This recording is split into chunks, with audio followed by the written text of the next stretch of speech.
The way you build those networks is you create those networks. You don't get invited into those networks. You have to build them, right? And you build them with you as the center of that network. And the practical advice is, okay, look, let's imagine I want to build a network of real estate experts and investors. You go reach out to 1,000 people and say, like, look, this is what I'm trying to do.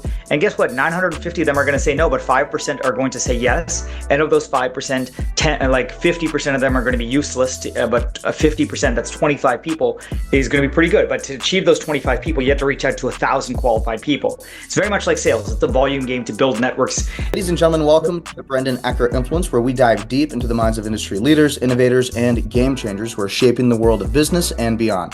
Today, we have a very special guest, Jain, who is a Harvard graduate, a serial entrepreneur, and a visionary who's been at the forefront of several transformative ventures. Thank you so much for having me. It's an honor to be here. Tell us about Harvard. What did it take? I mean, that's a major accomplishment, a huge accomplishment, as a matter of fact. How did you do it? Grew up a very typical kind of immigrant family, shirts on their back type of story. My parents immigrated here from the 80s to Canada in the 1980s.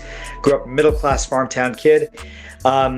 Look, I think the biggest thing that has enabled success both at Harvard and professionally is just being willing to put in the hours and work. I think a lot of people underestimate how much effort and years of effort goes into successful people's outcomes. For me to get into business school, into a good business school like Harvard, meant that I had to work my butt off in high school to get into a good college, had to do well at college to get a great job. That then, once you get a great job, you can say, look, then you can apply to a good business school. So I think it was many, many years of success compounding, probably from the age of 13 onwards. And I think that's something a lot of folks might underestimate or appreciate, and assume that I'm just brilliant or my last name's Rockefeller. None of that, in fact. So what advice would you have for somebody who's trying to go to Harvard, trying to compete at that echelon? I mean, that's just a whole different level, right? So what was kind of your experience and your some of your hardest parts in that process? I think the hardest part, and there's probably two pieces of advice, right? Set your goal in life, right? Some people want to become millionaires. Some people want to become professional athletes. Some people want to, to fix cars. Figure out what matters to you in life. For me, I always really, really wanted to go to a good school. I wanted to accomplish something, in the academic or business world. And then if that was my goal at age 13, I could have told you, look, I want to work my butt off and have a shot at making it to a place like Harvard. I could have told you that at age 13, and I cranked for like a decade plus. Number two, be willing to know what you're willing and not willing to sacrifice to achieve those goals, right? If you're not willing to put in 80 or 100 hours a week for 10 years, then that's probably not the right goal for you. And by the way, that's not just for business school. Like LeBron James, like I can't play basketball worth crap, but I also haven't put in, 10,000 hours into being a professional, athlete, right? I'm 5'6", so I don't think I'd ever be in the NBA. But even if I was 6'5", I'm not willing to put in the hours to be a pro basketball player, because that is not my passion in life. Yeah, I think that's important to really hone in on the things you're good at, the things you're passionate about, because it really is the things you're obsessed about, the things you're passionate about. That's where the magic happens, from my experience. And especially when you're chasing something as big as Harvard. I never went to Harvard. I went to a basic little private school. It was Olivet College, and had a very low amount of people there who went there. But I could definitely say even going there was a challenge, and I couldn't imagine what Harvard must have been like. Were you ever tapped, like the social network? Were you ever put in any of those secret societies? So I was not, but look, some of those are only accessible to kids, who have the last name Rockefeller and things like that. I certainly had classmate. Again, my father's a janitor, right? He cleans toilets for a living. So coming from more humble beginnings, you are less likely to get tapped into those secret societies, because look, I had a lot of classmates as, fathers and mothers were presidents of countries or billionaires, or, somebody you would know about. So I think a lot of the secret clubs like that are reserved for people who come from a different walk in life. And I'm okay with that, right? Like, I wasn't born with that, and so be it. So what was the biggest challenges you faced going from academic environment in Harvard to the world of entrepreneurship and adjusting to that? So it was a bit of an easier transition, because I spent the first about 10 years working in Wall Street. And the good part about Wall Street is, I think, a really interesting place, because on one level, you're getting to work with very high powered people in a structured environment with a lot of resources. On the other hand, it is very individually. Wall Street, you are, working alone a lot of the time, and you have to develop a lot of diverse skills, right? Like, it's not like you can just call up a team of people. It's like when your boss tells you to do something, you figure out how to do it, and that's very similar to being an entrepreneur, right? Like when you're running your own business, no one's going to teach you how to go do marketing or how to take out the trash. You just got to do it. And I think Wall Street was really good training for that because your boss says go solve a problem. You may be 22 and have no idea what you're doing because you're fresh out of college, right? You may have no real world skills, but the mentality is, look, I'm just going to go figure it out because no one's out there. No one's going to spend like 1,000 hours teaching me how to be a great marketer or build a financial model. I'm just going to go do it. I think that has eased the transition into kind of running businesses. In addition, I've been fortunate to manage businesses at very large scale, both very large and very small scales. The largest company I've run was $100 million in revenues. The smallest was like a 15-person men's shoe startup. And so you just learn to be scrappy as well as either A, if there's a skill you need, you teach it to yourself, like go Google it, go watch some YouTube videos, or B, you hire someone who's better than you at it, right? I suck at graphics, for example. So I know 100% of the time, if I need to do anything musical or graphics oriented, I'm going to hire someone because that's just not how my brain is wired and I don't have the skills to do it. That's a fantastic answer. So if you're building something of your own today, let's say you're starting a company and you're trying to do it in the best possible way. You want to make ROI as soon as possible, like right off the bat, but you don't have any funds. You have very low capital. What is the best, most strategic way to make a successful business right out of the gate based on what you've been taught at Harvard and some of your own experiences? So if you want to generate kind of cash flows and ROI right out of the gate, you have to think about which business have the shortest sales cycles. Because, to make money, you basically have to have someone willing to pay you. And if you think about that, who is it easier to sell to, a human being or a big corporation, right? Human beings make spur of the moment decisions. You can go to the grocery store and see that chocolate bar, that can of Coke or whatever, and you're like, I'm going to make that decision. I'm going to buy it right there. You try and sell a can of Coke to I don't know, Walmart. Let's imagine you invent a new soft drink and you want to sell it to Walmart. That's going to be like a 12-month procurement process and an insane amount of bureaucracy. So the answer is don't sell to businesses, right? If you want to sell to something that has a short business cycle or short decision cycle, that's number one. Number two, figure out a product that actually generates some value, right? No matter how good a salesman you are, if you're selling that only lasts for a little bit. Catch on, you're selling a crappy product. So, like, go make sure that your product actually generates value for someone somewhere. And that I've left it very ambiguous because there's things that generate value for you as an individual that don't matter to me at all. So but make sure there's a market for people who are willing to pay for it. And then third, like figure out if you can do it yourself. Right? You may have this great idea. You have a great idea, but you have no useful life skills. Go hire someone else to do it. That's perfectly legitimate, right? Like, don't be ego driven. Figure out what is needed to make your business successful and go get her done. Awesome. So what is the best way to incentivize somebody or to motivate somebody with like 15, 20, 30 years experience doing what they do, who loves what they do? What's the best way to motivate them to work for you and to help you build your business? Or like you said, right? Nobody's going to come and build your business for you. So where does what's the best solution for that? That their people are motivated by what are called the 4Gs. Gold, meaning money. Guts to just show you can do it, right? Like, why do people run ultra marathons? It's just proof to themselves that they can do it, not even to brag to the world. Glory, that's bragging to the other world. You want everyone else to know what you did. Or the good, like the common good. Some people are just truly altruistic and want to help others at either a local scale, a national scale, an international scale, whatever. But a lot of think what people do in life is not actually motivated by money. There may be someone who's at the end, at a point in their career where they've been very successful, they made a bunch of money, they want to leave a legacy, they want to be a mentor, they want to like get back in the game. They realize, look, I don't want to be working 80 hours a week being a CEO of a company anymore, but I still want to keep, be relevant, keep my mind active. I'll do it for, there's a CEO I know who, was at one point making like 10 or 20 million bucks a year. She probably, is doing a job that like effectively they get paid $10 an hour or something now because they just want to be active. They don't care about being paid whatever they were before. They've made their money in life. Now they just don't want to be sitting at home, like, waiting to die. So So yeah, imagine getting really this, you want to find those people and who they love what exist, they do. right? Money's not the only thing that money's in fact a very small fraction of what motivates people to get up in the morning, right? Once your basic needs needs are met.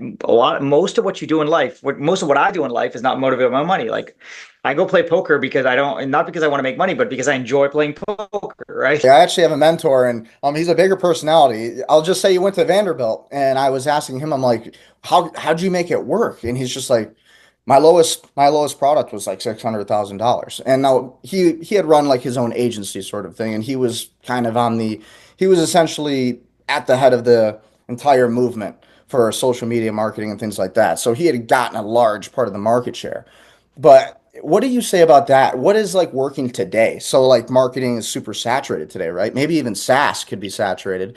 What makes you stand out? What's the best way to get those clients in the door and to retain them? Certain types of advertising or marketing are absolutely saturated. The ones that are like basically dead and almost a waste of money. And I'll give an example. Is basically paid advertising. So your Google ads, your Facebook ads, your LinkedIn ads, your TikTok ads, right? Anything that anyone can do easily, where you just pay some money and to try and make a problem go away, definition means that it's a race to the bottom, right? It's $1,000 to $500,000 a year to large organizations. Um, Most of my competitors advertise on Google ads and LinkedIn ads. They spend a lot of money. I spent exactly zero on those ads. Why? Because I don't want my ad to be shown next to like 9 other ads. And basically the only one making money then is Google, right? And I'm not here to line Google's pockets. What we do instead, and the same is true for, if you are a company selling, let's say clothing, if you advertise on Facebook or Instagram or TikTok, guess what? So is everyone else, right? Even Under Armour, right? Like you don't want to be Under Armour to be advertising right next to Nike, to Adidas, to Reebok, or whatever. A lot of the paid advertising markets are saturated. There's two examples I can give. You can generate a lot of value quickly on the marketing. One is on organic search, and I'm not just talking SEO, actually designed for. So what I was saying was, number one, paid advertising, such as on Google ads or LinkedIn ads or Facebook ads, Instagram ads, that's a very saturated market because you and your competitors are all advertising on the same place for the same keywords or the same audience. And so that's the worst possible outcome for you as a business, whatever you're selling, whether you're selling chips or, highly expensive B2B software like us. If you're just on a shelf with 8 other people, or 8 other competitors, you're going to get lost. You're not going to sell anything. You don't want to be in a grocery aisle, right? Conceptually, I mean, in an advertising market. So what we do, for example, all my competitors spend a lot of money on Google ads advertising their innovation software. We spend $0 on it. What we did was we said, that's stupid. We don't want to be one of a crowd. We're going to just dominate the organic search market. So we went and created just really, really high quality content. Our area of expertise is innovation software. So we said, we're just going to have the world's best blog on innovation, right? So whether you're a small company, whether you're NASA, whether you're McKinsey, whether you're Pfizer, you should come to our company to learn about how to make your organization more innovative.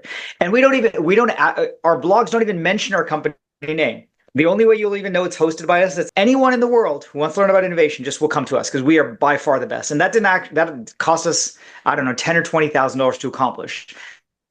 That's less than my competitors spend a month on digital advertising. And yet I get roughly 10 times the traffic and leads that any of them do. That's not so like you have to find a market that people like just miss is like everyone talks about SEO, but that's just their gaming keywords. Just create good content. Don't suck at the SEO part, just create good content. If you are the best place for whatever you do in life for information, people will be like, hey, Nick was really good at educating us about innovation. Hey, maybe we'll give his software a shot, even though Nick's not even trying to sell us the software. That can apply to chips, that can apply to workout gear, that can apply to fast food. That's number one. Number two is do something really crazy and creative. I used to work in the shoe industry, an up and coming sneaker industry. A sneaker company did was Nike holds these launch parties when they're releasing new sneakers like Yeezys or things like that. And there's lines out that I don't know if you've ever seen them in front of Nike stores, but there's lines for like 12 hours when they're about to release one of these new hot shoes. And these guys, literally, this shoe company was like, we're never going to get Nike to convince to hold our shoes because we're some tiny dinky little company. So they hired a bunch of college grads to walk around with signs around their necks in front of the lines, just hanging out coffee. cost, you paid a college student like $8 an hour for 6 hours because like people are desperate for coffee at 3 in the morning to stay awake while they're sitting in a freezing cold line waiting for some stupid shoe to drop, right? Um, and that's really crazy. In the age of digital advertising, these guys literally just hired a bunch of college students with signs around their necks. Yeah, yeah, I love your answer too because it's true.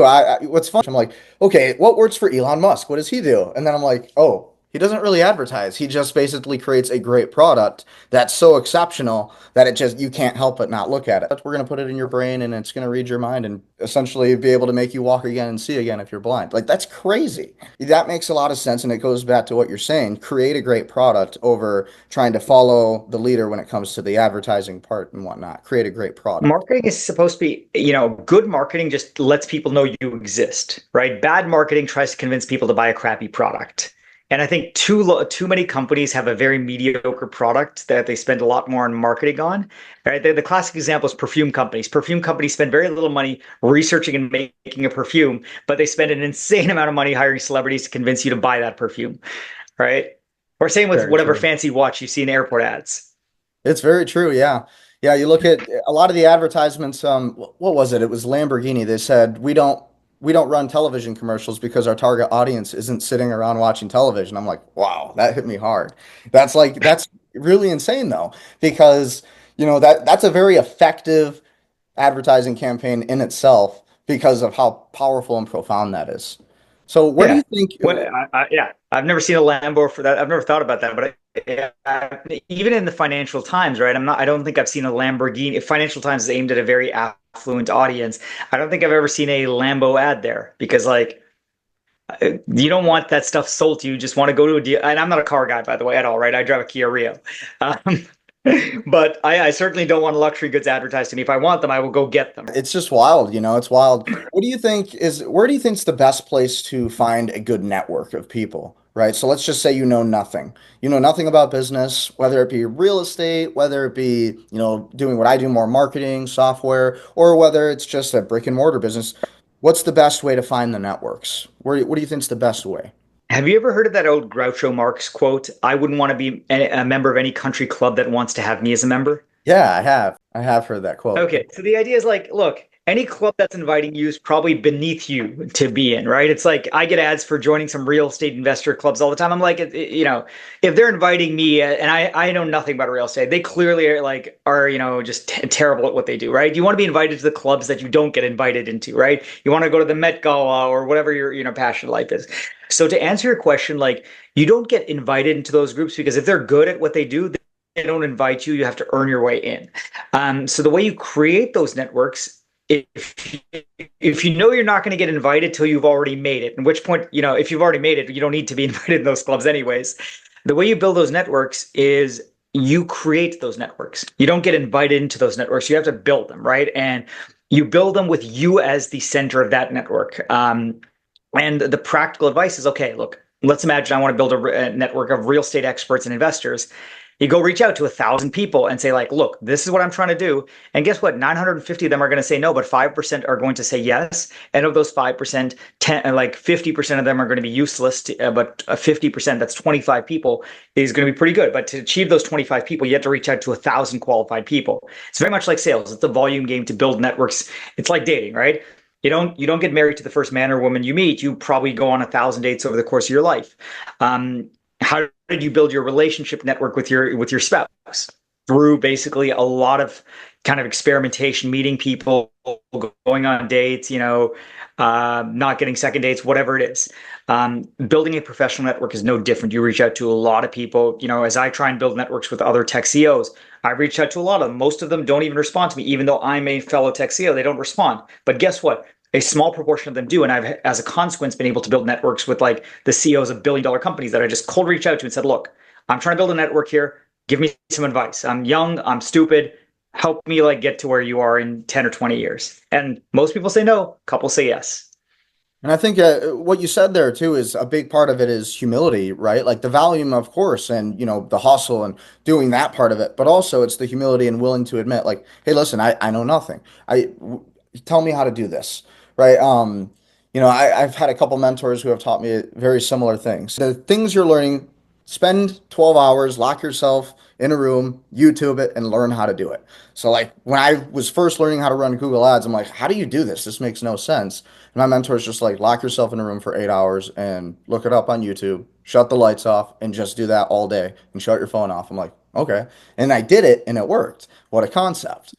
But why is it that we miss that? What is it that distracts us? Is it like kind of like Napoleon Hill's book Outwitting the Devil? Is it that we're all just a bunch of drifters, or we're just not focused enough? What do you think causes us to drift?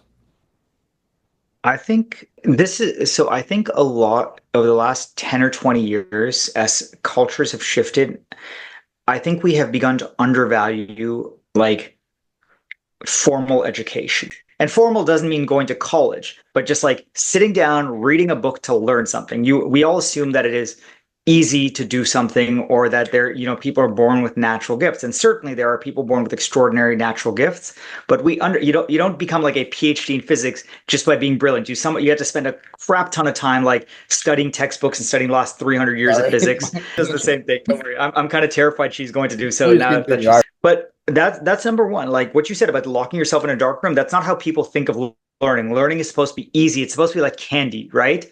People, I think over the last 20 or 30 years, we've assumed that, hey, learning is not good unless it's fun. And guess what? Sitting down for 12 hours reading a textbook or watching like a technical course on Google Ads is probably not fun for most people.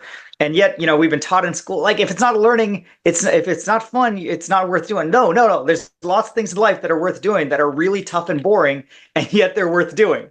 And the people who excel are the ones who are willing to sit down and like read that. Like I'm trying to take a computer course on algorithms. That is not fun. That is not interesting. Guess what? I sat my butt down on Friday night, or sorry, on Saturday all day and studied it for 12 hours when I could have been out there running or spending time with my wife. Trust me, I don't want to be reading a technical textbook from Princeton on algorithms. You got better things to do, but it's whatever you need to do. And that can be true on Google Ads, that can be true on LinkedIn advertising, that can be true on design, like art, right? I'm not an artistic person, but I like great artists don't just become great artists. They like most of them went to some form of art school and spent like thousands of hours perfecting their craft.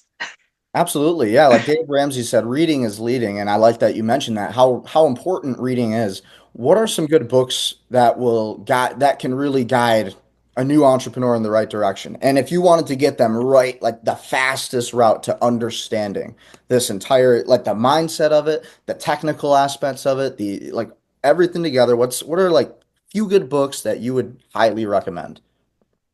Sure. So two come to mind right away. I'm trying to come up with the third. I'll say the two, and then maybe a third will come to mind. First of all, there's a classic one called by Dale Carnegie, How to Win Friends and Influence People. There's a quote with me that sticks with that book, like, who's the person you love most in your life? It's the person who jumps up, comes to you every time you come home and just loves you unquestionably, doesn't care. And that's your dog, right? Like the dog loves you unquestionably for who you are, right? And you want people in your life who are like that. You want your spouses, kids, like that. So that's number one. It teaches you like the how to build relationships really effectively with people. And that's an important skill. Whatever you do, whether you're selling, whether you're engineering, whether you're leading $1 billion company or just starting out, selling lemonade on the street. And I've done all those jobs, right?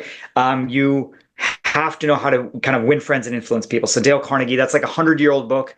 It's been on the bestseller list for literally Great 100 book. years, and it's short. It's like I don't know, 100 pages long and like small pages. It's not complex.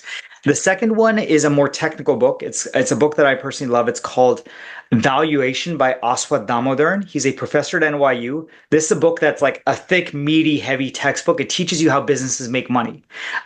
It's the best book to make on how businesses work, and he's considered the godfather of modern finance or valuation theory.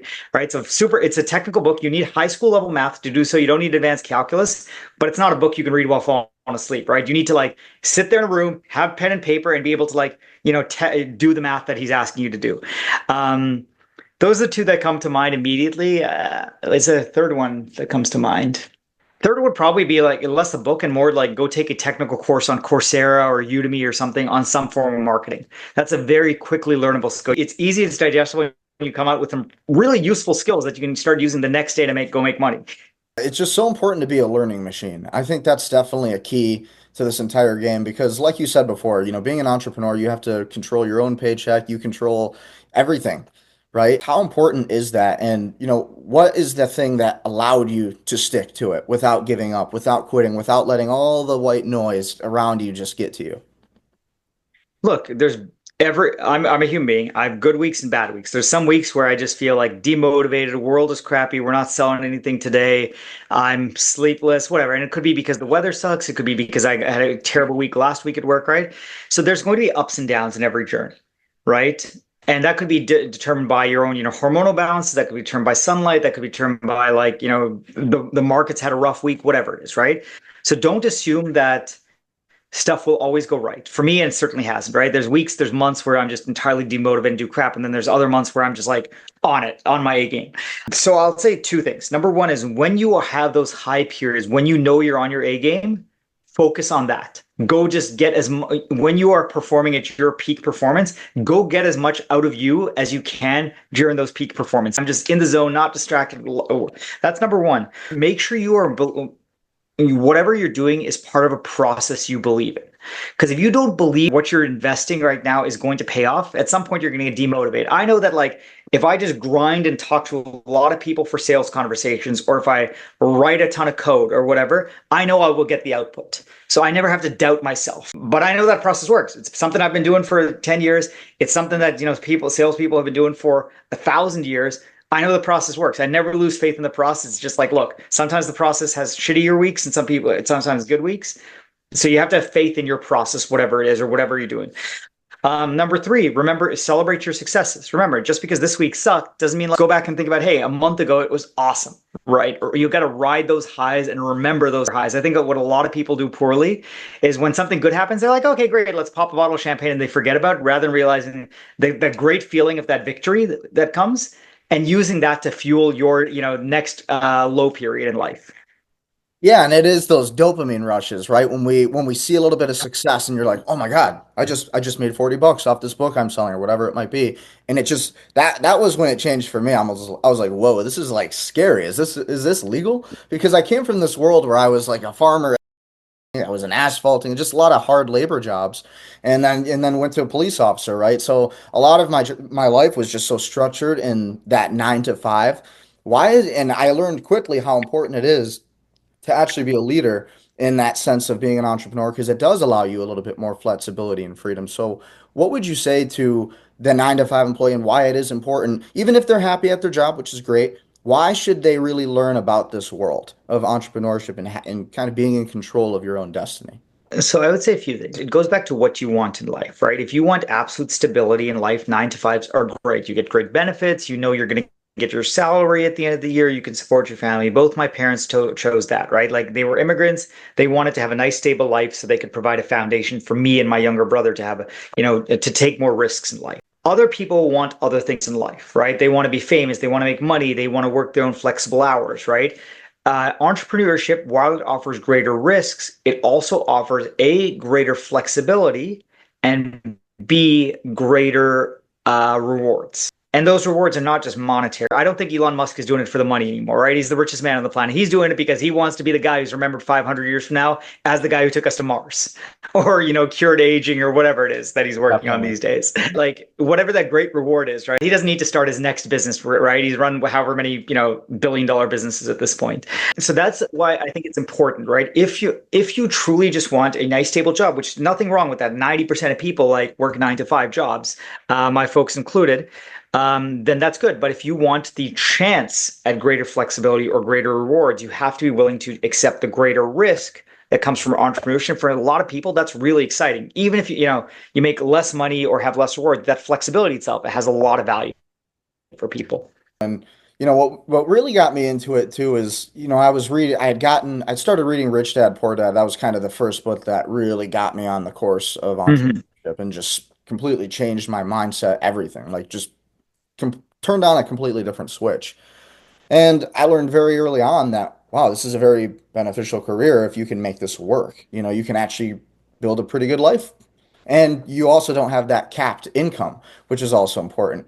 So tell us a little bit about What was your experience when you were starting your first business, and what were some of your setbacks before you saw real success? So I've only started one business. The rest of them I've been like a hired CEO at both large and small scales. But the business I attempted to start or did start was a small hedge fund. I'd worked on Wall Street. I'd come up with a really cool way to invest in stocks that was not just me picking stocks based on my feelings, but a really like data-driven mathematical way.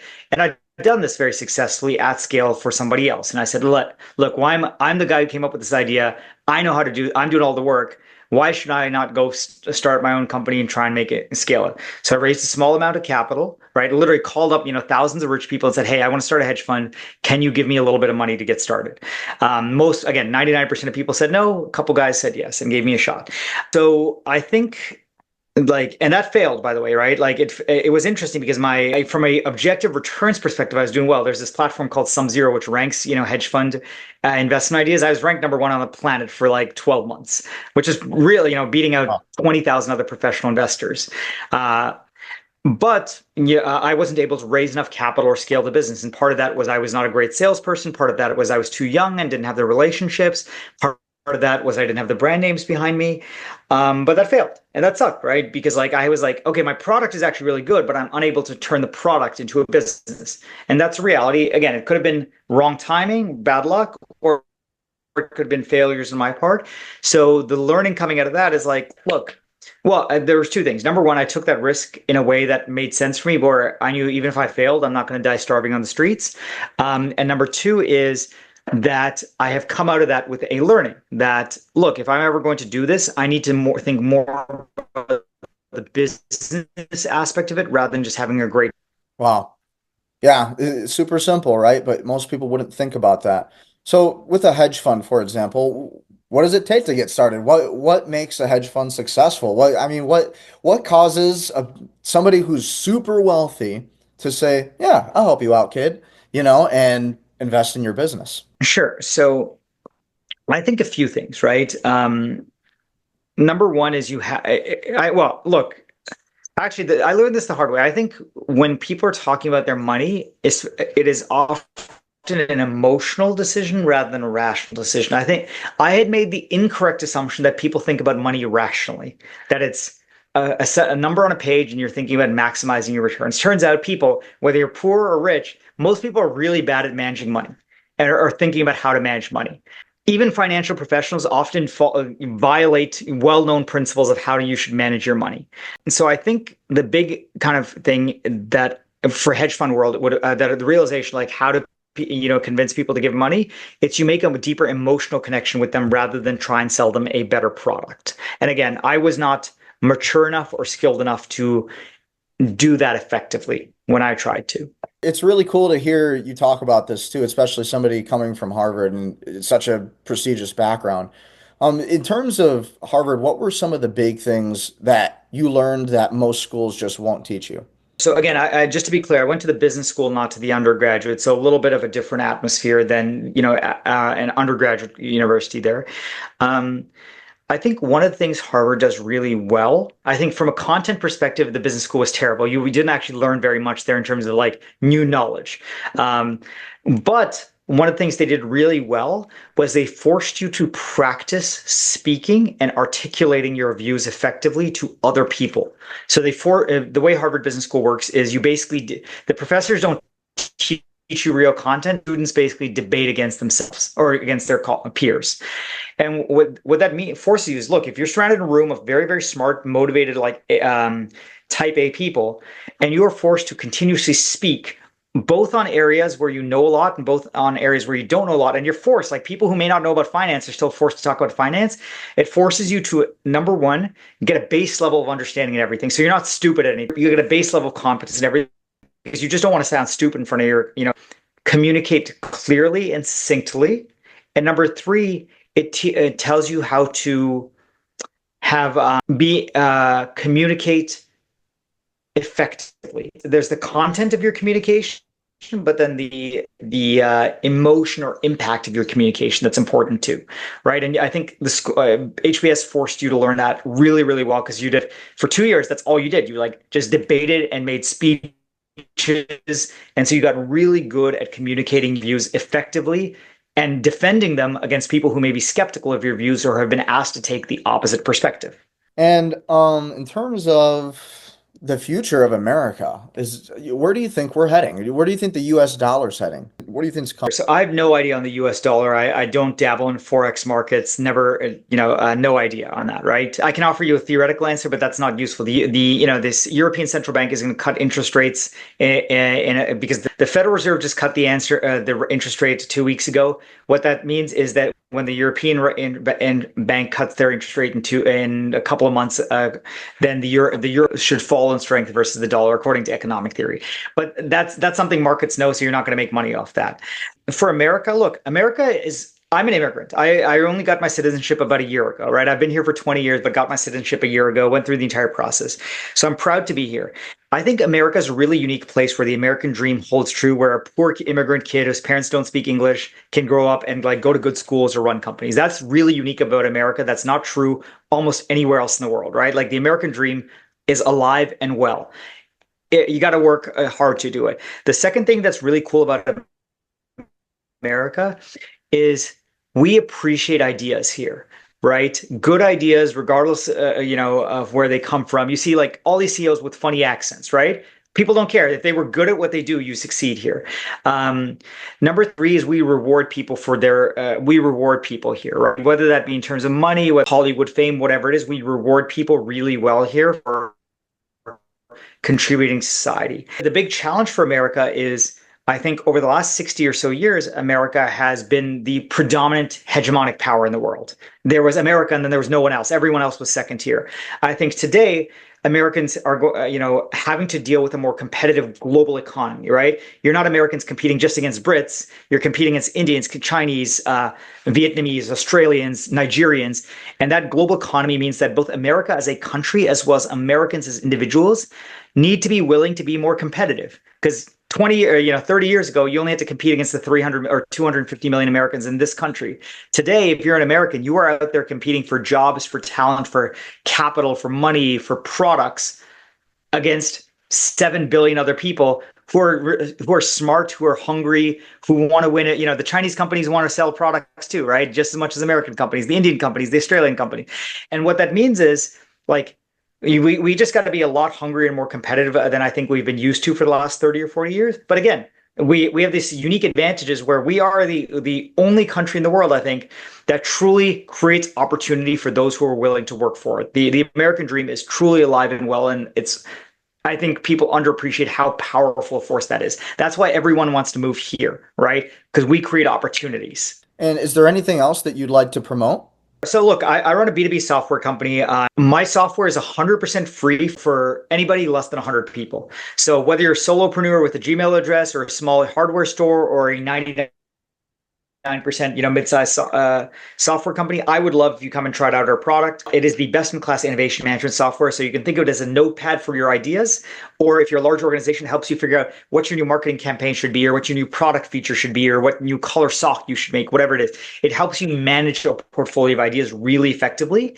Again, whether you're one person, and obviously if you're a large company and you're hearing this podcast, you should come to me and buy my software. But if you're a small company or solo entrepreneur, use my software for free. I would absolutely love that. IdeaScale.com, just click get started free at the top. And is there anything else that you're working on in the future? Any big projects? So two or three things. Number one is in my personal life, I've just started to get into into real estate investing. So that's just something I'm trying out, more for fun than for trying to become a Guy Kawasaki real estate guy. Number two is IdeaScale. I think our company is about to do some really, really cool things. So for the last like 15 years, we've basically had one product. We've been very good at it. Just this week, we launched our biggest, or actually just on last Friday, like 3 days ago, we launched our biggest feature release in like 5 years. So we just revitalized the entire application. In addition, over the next 3 months, we are launching our entirely new products, not like add-ons to our existing product, but like entirely new products. So that's something really we're excited about in a 15-year history of the company where we've been like a one-trick pony, a very good trick, but a one-trick pony. And now we're going to have a lot of tricks up our sleeves, or a lot of tricks our pony can do, which we are really excited about. That's so amazing. And congratulations again on all your success. And I appreciate you coming on the show today and telling us about your story and your journey because it truly is a pretty awesome one to hear. And when I do build out my studio, I'll definitely fly you out and we'll do the real thing. We'll do the real podcast interview for sure. Sound good? That would be awesome, man. I would love to come. Where are you based, by the way? So I'm based in Michigan at the moment. Yep. So we're coming I into love winter at Michigan. the moment. um, But I do a little business but not in winter, here and please. there. Not in winter, okay? I don't want to be I'm with you. I'm a snowbird. I, I I, like Florida. I like my nice weather for sure. So I don't blame you. I stay here mostly for fun. I love the heat. I love the sun. So Absolutely, absolutely. cool, man. Yeah, and thanks again. I'll probably release this episode in about a month. Typically, we have like literally 7 or 8 podcast interviews we need to catch up on. So I'm going to try to get everything done within the next month. I got to get the other guests out, but like I said, it'll be really good. And soon we'll be promoting the YouTube channel at larger scale. So I anticipate 100%. at least 20, 30,000 views. When it's ready to send out, send us all the materials and collateral, and my marketing team will cross market and make sure that we, send it out through all our channels too. Yeah, for sure, for sure. I'll send you a Google Doc with the Google file and then all the directory links too. All right. Awesome. Perfect, man. Yeah, thanks again for coming. Thanks so much. Take it easy. Thanks for having me. Oh.